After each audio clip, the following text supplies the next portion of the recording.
Amen! Ay. Ay, naikain mo na. Sige, okay. Siyempre, ang tatay mo muna. Ano ba? Hello? Bigyan mo kang tatay ko. Ay, tay! Dito na po ako. Uy, nak! Sakto! Kainan, galing mo talagang tumiming. Halika na, oh. Favorite natin, oh. Oh, kamusta yung Celebrity Olympics ba yun? Balita ko, talo ka. Kumain ka ng gulay, oh. Uy, ate, pakisabi kay Patrick. Congrats! Pagod kasi galing sa taping si Brian, kaya yun siya nakapag-practice. Hindi ka gaya ng idol mong si Patrick. Wala naman siya solo movie gaya. Marami siyang Hindi na talaga mga mag-basketball yung idol mo. Mali yung pag-estimate niya ng projectile motion ng bola eh. Kaya yun, sablay. Wow, may mga ganun pa eh. Tama na. Mag-uumpisa na naman kayong dalawa. Kumusta naman si Brian? Buti hindi mainit ang ulo. Sigurado naman. I'm sure pinag-initan ka nun, no? Grabe naman kayo maka-judge, Nay. Ang bait-bait kaya ni Brian.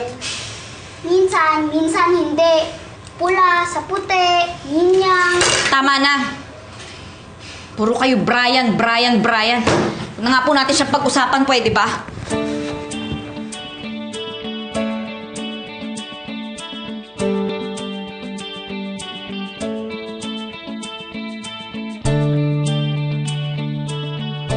Kumain ka ng gulay. Puro kasabaw.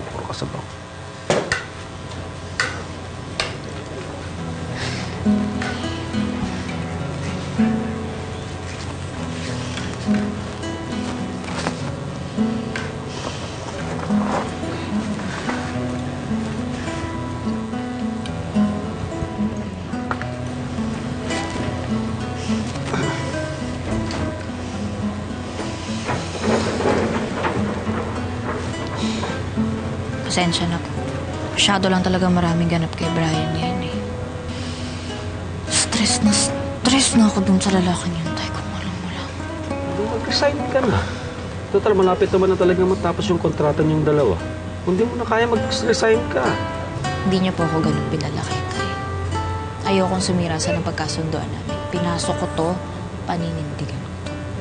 Ay, kung ganun lang sana talaga ang dahilan, anak. Eh, baka naman may ibang dahilan. Alam mo na. Kaya hindi mo siya maiwanan. Baka naman... Naku, Tay, ready na ako. Gising na po ako sa katotohanan. Handa na ako. Nandito kami, ha? Nandito lang kami. Kahit anong mangyari, tandaan mo yan, ha? Pero kung ano man yung naging desisyon mo o magiging desisyon mo, panindigan mo yan.